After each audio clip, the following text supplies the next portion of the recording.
Bom,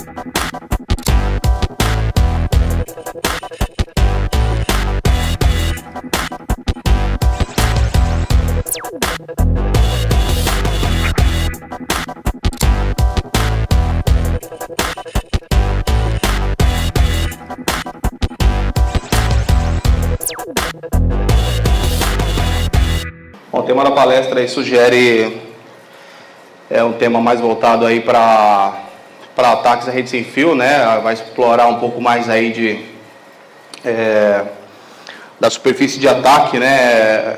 Nesse tipo de ambiente, né? O que é preciso, o que a gente tem que ter para começar a fazer uma análise, né? Nesse tipo de ambiente. Bem dito aí pela Mar, né? Tenho experiência em diversas áreas aí de segurança da informação. Já não sou mais tão novinho assim, né? Então iniciei aí na área de infraestruturas, redes. Hoje ajudo na gestão de projetos na Cypher, na área de cibersegurança, né? Já tenho aí uma carreira de mais de 10 anos só na área de segurança. Pesquisador independente, entusiasta, é algo que todo mundo que trabalha com segurança talvez deva ter, né?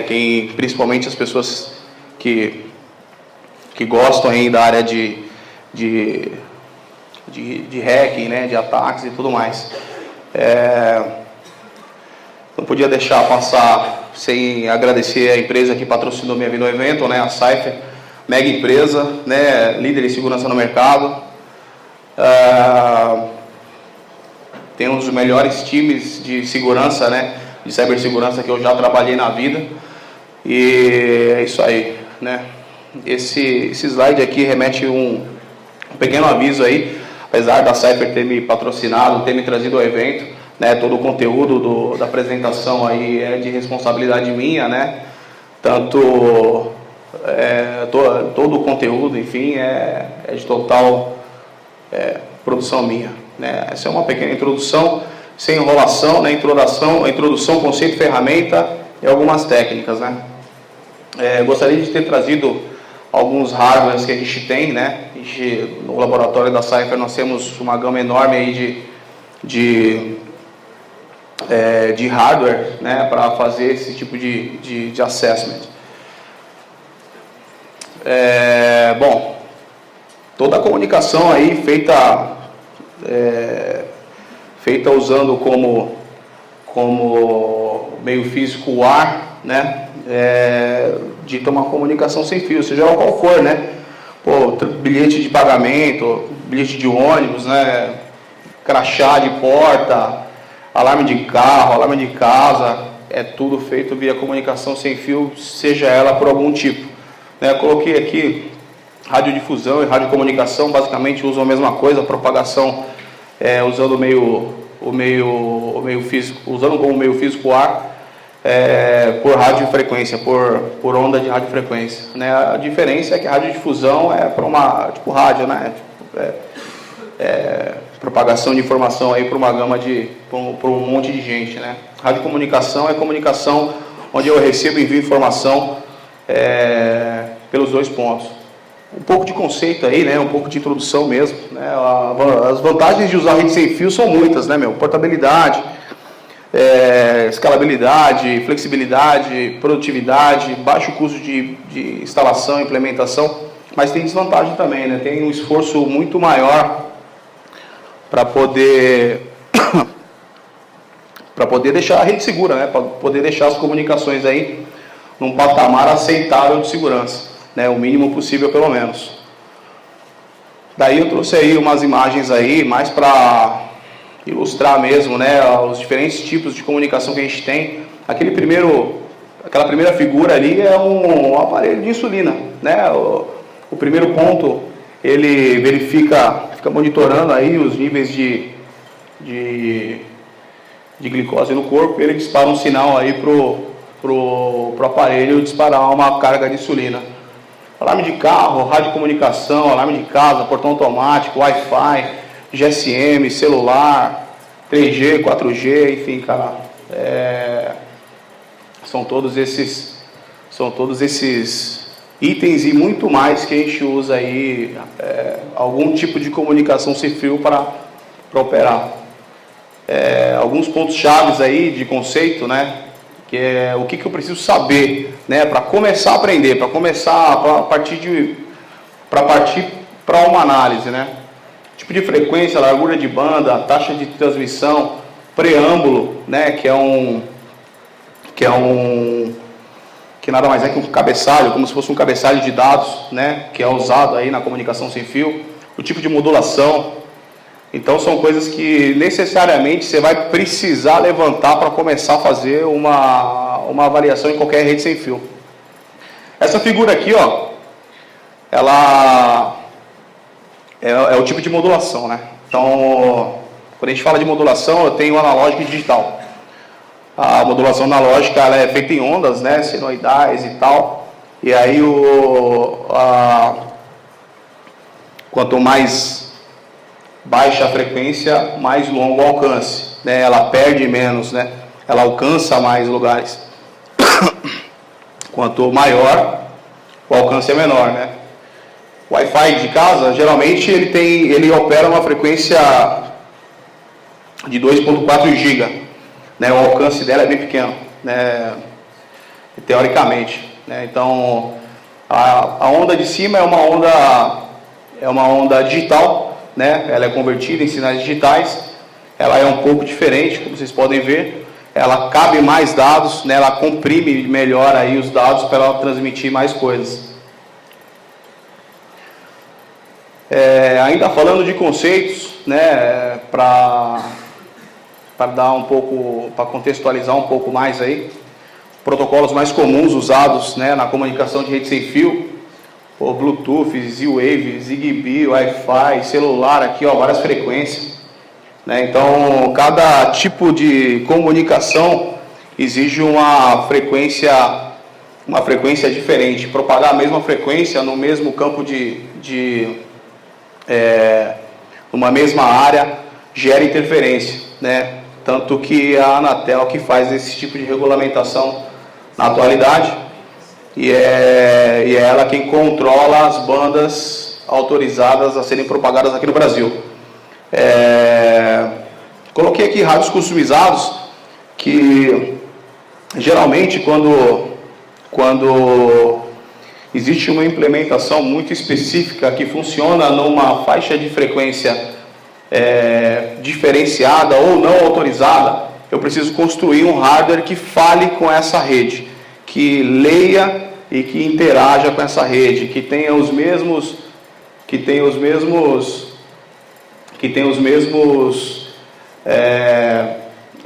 características, né, de frequência, largura de banda, transmissão, preâmbulo, enfim. Então,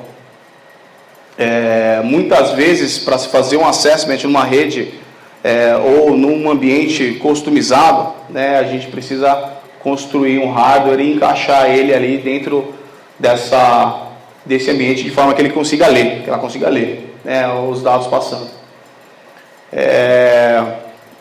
Esse é um conceito não muito novo, mas é importante falar, né? Quando eu falo de um sistema de comunicação via rádio, o que acontece é que eu tenho uma série de misturadores, filtros, moduladores, demoduladores que ajudam na compressão, descompressão, transmissão, propagação desses sinais. O conceito de SDR é que esses componentes eles são implementados via software, né? Então, ajuda, né? Muitas vezes é difícil montar um hardware, né? É difícil montar um aparelho que consiga comunicar com uma rede específica que eu estou falando, ou que eu estou querendo falar. Isso ajuda muito, né? Existem muitos frameworks aí que ajudam aí na montagem de um ambiente como esse, né? Que podem ajudar. Aí eu trouxe algumas coisas aí, eu queria ter trazido mais coisas, mas infelizmente não consegui, né, por vários motivos. Para eu me comunicar com qualquer rede, seja escutar um rádio na minha casa, eu preciso de uma interface. Esse é o meu radinho lá que está recebendo a onda, que está lendo a onda que está sendo propagada. Para mim comunicar com uma rede cabeada, eu preciso de uma placa que espeta o cabo. Uma rede sem fio, por exemplo, eu não consigo falar com ela, me comunicar, escanear, se eu não tiver uma placa de rede sem fio. Né? Então, eu acho que uma das maiores dificuldades quando a gente fala de avaliação desse tipo de ambiente remete justamente ao hardware. Aqui no Brasil é muito difícil conseguir esse tipo de aparato, né? Não só por grana, que é caro, ou às vezes nem encontra mesmo. Né? Mesmo que você esteja disposto a comprar, é difícil de achar.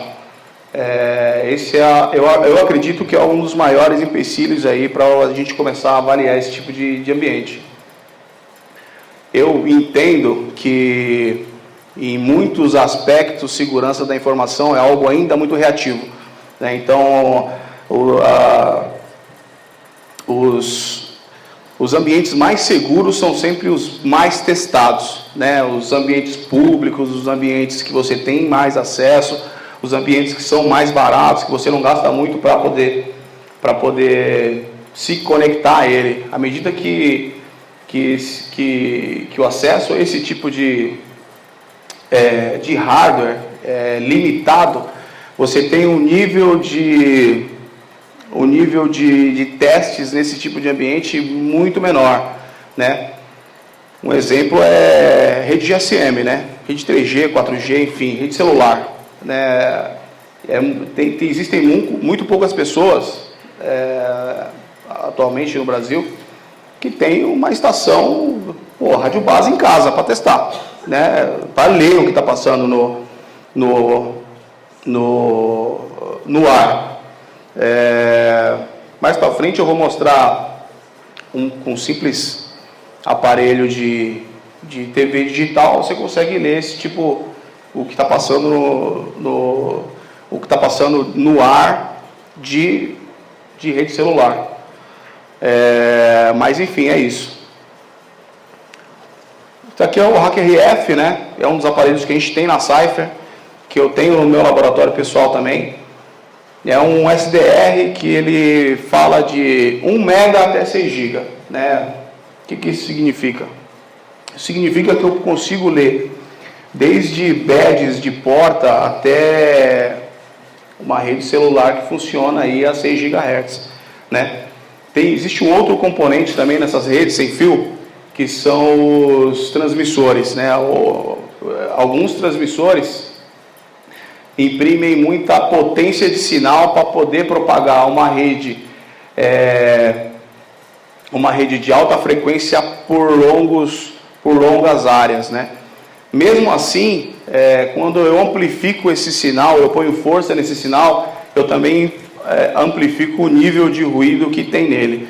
Todo o nível de sinal, toda a rede propagada via ar, ela tem um nível de interferência tolerável para poder operar. Né? Então, toda e qualquer rede sem fio, ela tem sim ali um padrão de funcionamento que remete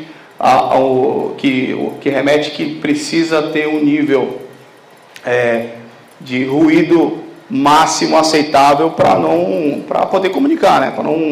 Para a rede não ficar ruim. Por isso que a gente tem muitas torres de celular espalhadas no Brasil, né? No caso, todo bairro tem pelo menos uma, né? Porque elas precisam se falar, né? Alguns componentes dessas redes sem fio, dessas redes celular, por exemplo, são os beam benders. Beam benders são repetidores de sinais. Pega o sinal que está chegando e transmite para frente.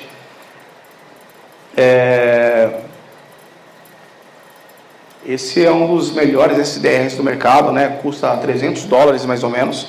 Você compra no site dos caras aqui, né? Nesse Great Scots Gadgets. Não entrega no Brasil, né? Tem que ir para fora comprar. Não tem jeito. Esse aqui é um aparelhinho, ó, custa $20. Isso aqui, né? Com ele a gente consegue ler o que está passando no ar,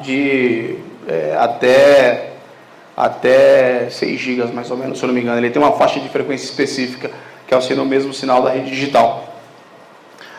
mas de qualquer forma você precisa implementar via software os componentes que ele não tem dentro dele, né? É uma interface simples que só recebe sinal, ele não envia sinal, então você só consegue ler, você não consegue interagir com a rede.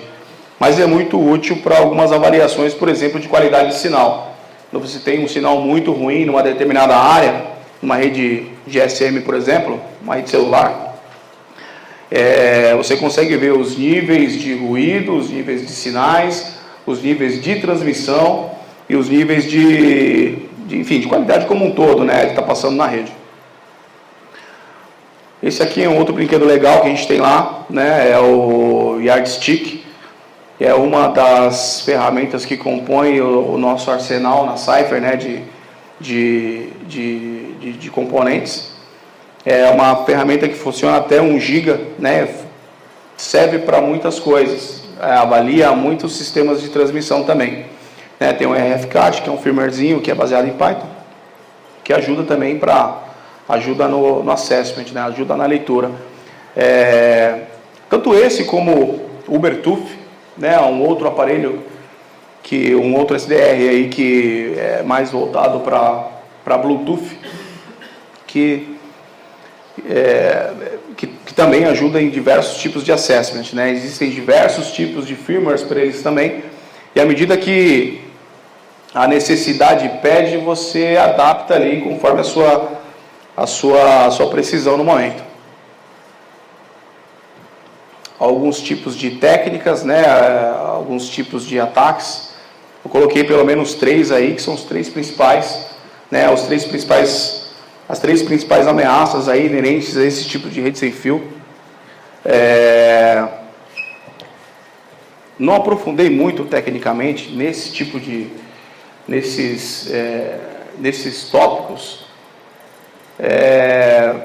porque assim, são tópicos longos e difíceis, né? Eu entendo que num primeiro momento, talvez se aprofundar muito tecnicamente não ia trazer uma visibilidade tão legal, não ia trazer aí um aspecto tão bacana com relação a esse tipo com relação aos brinquedos, com relação aos tipos de ataques e tudo mais. Mas trouxe aí, vou falar um pouco sobre eles. O objetivo principal também do debate aqui é mais falar um pouco aí de uma forma introdutória sobre esse tema, né?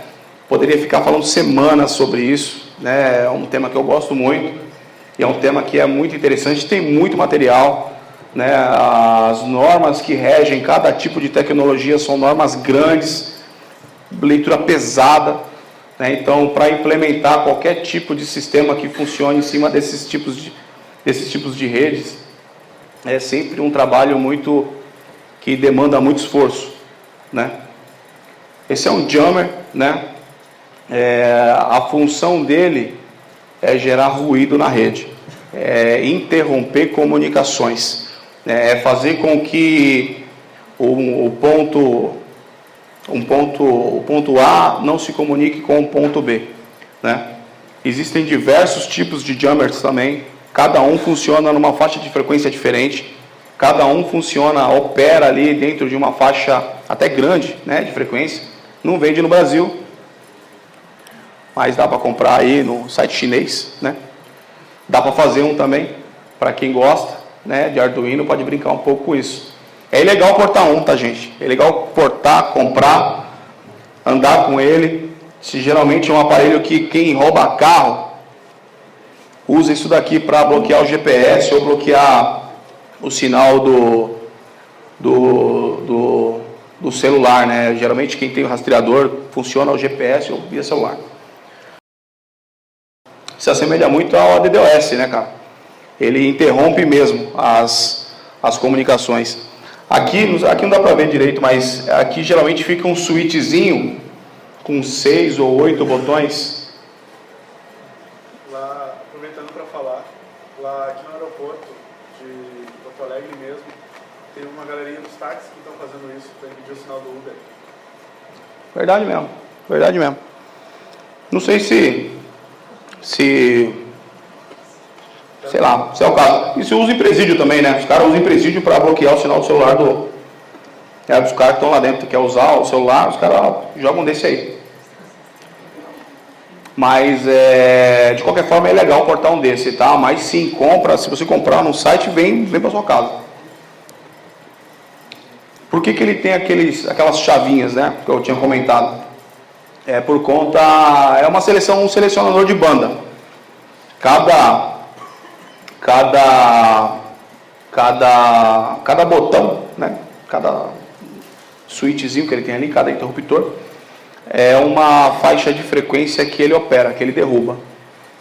Muitas vezes o que acontece? As redes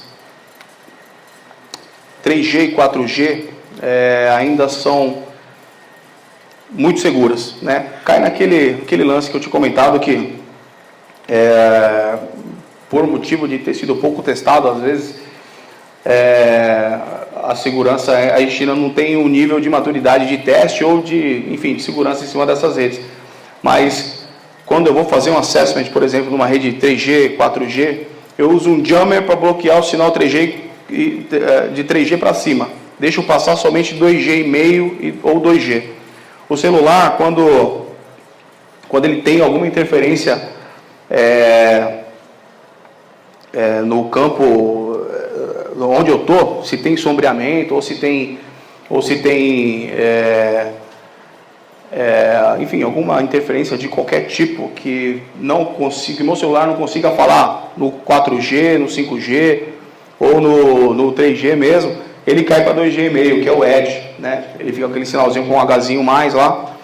E quando eu vou fazer esse assessment, eu uso um jammer para bloquear 3G, os sinais de 3G para cima, deixar passar só 2G,5 para me conseguir avaliar essa rede, para me conseguir alcançar os dispositivos que nela estão conectados.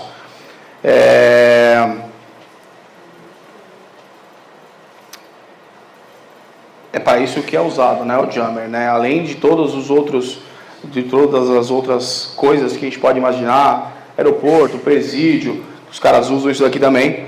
É muito útil, sim, para quem faz avaliação em rede, em certos tipos de rede, que eu preciso que a comunicação seja feita apenas em uma faixa de frequência. Então ele dá uma regulada para mim. É muito útil. Técnicas de replay injection, tá?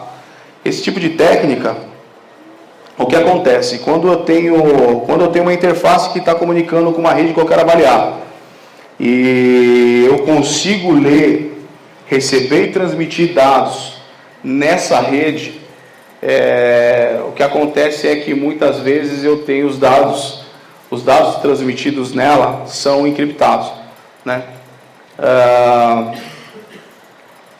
Muitas implementações em IoT, por exemplo, eles são muito vulneráveis a esse tipo de ataque. Por quê? Porque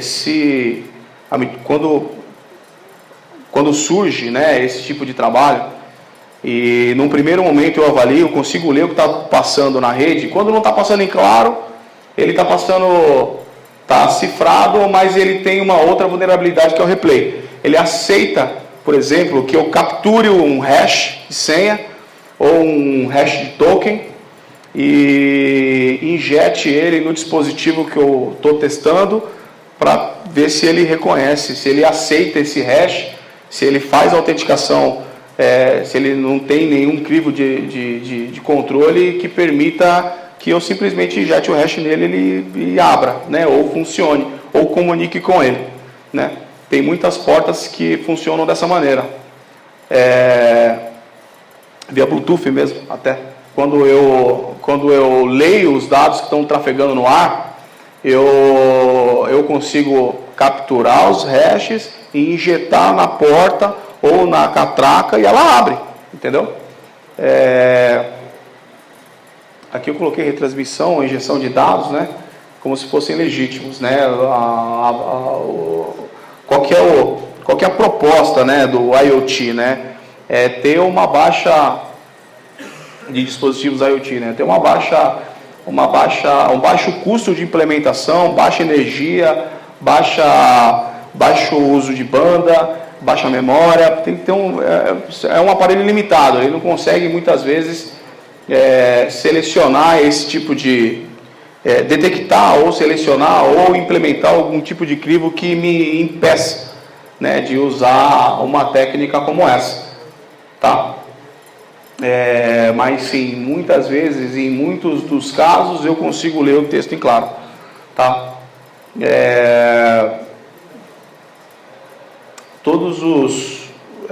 Pelo menos nos últimos 4 anos, todas as avaliações ou os assessments que eu fiz nesse tipo de ambiente, eles foram feitos profissionalmente, né? Então, eu tenho aí, não pude trazer muitos dados, né? Alguma coisa mais visual, né, para vocês. Faltou tempo também para fazer POC, né? Enfim, mas a ideia do conceito é essa, né? Não é difícil, é uma coisa muito fácil de fazer. Com o HackRF você faz, com o RFCat, é uma ferramenta que você também consegue, te ajuda também na captura e retransmissão de dados. De novo, eu tenho que ter o meu aparelho, o aparelho que está interfaceando com essa rede, ele precisa receber e transmitir os dados, né? E brute force, né? Quando eu não consigo injetar o hash ou o dado cifrado na porta, enfim, ou na catraca, sei lá, carro usa muito isso, tá? Então aí eu tenho que tentar quebrar o hash via brute force normal, né? O que acontece é que muitas vezes a cifra é fraca, né? Ou a implementação aí de criptografia não é tão boa a ponto de inviabilizar por tempo um brute force.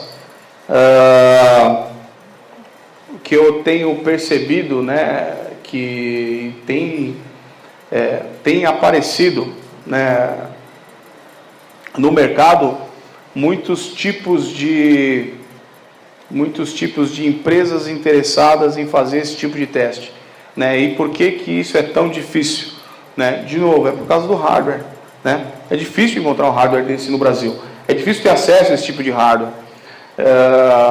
Algumas coisas minhas mesmo, de laboratório pessoal, ou na Cypher que a gente comprou, foram coisas que a gente teve que ir para fora comprar, teve que comprar, sei lá, usado, né? Então é bem difícil, né? É bem difícil fazer o acesso ao hardware, o acesso financeiro ou até de compra mesmo, né, do hardware, que às vezes não entrega no Brasil, enfim, tudo mais. Limita muito, né, o campo de atuação de quem quer e quem gosta de fazer esse tipo de avaliação nesse tipo de ambiente, né? Bom, no mais é isso, tá? De novo, a palestra ela não tem um intuito de ser muito técnica, né? Da gente avaliar ali no bit o que está passando no ar, ou o que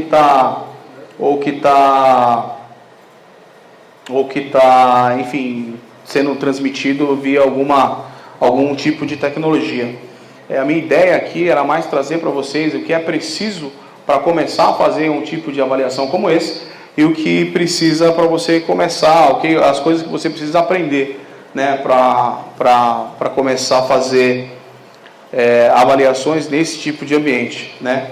Uma coisa que eu só queria comentar hoje em dia, com a popularização de Arduino e dispositivos IoT, fica mais fácil de você mesmo montar o seu módulo de leitura ou de transmissão de dados em algum tipo de redes sem fio, né? No Mercado Livre mesmo tem um monte de Arduino lá que fala NFC, fala RFID, fala Bluetooth, fala Wi-Fi, fala GSM, né?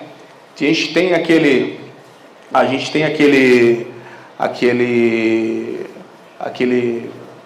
não impeditivo, né? Às vezes, mas talvez até, sei lá, a dificuldade mesmo de pegar o aparelho e montar, né? Transformar, materializar esse tipo de ferramenta.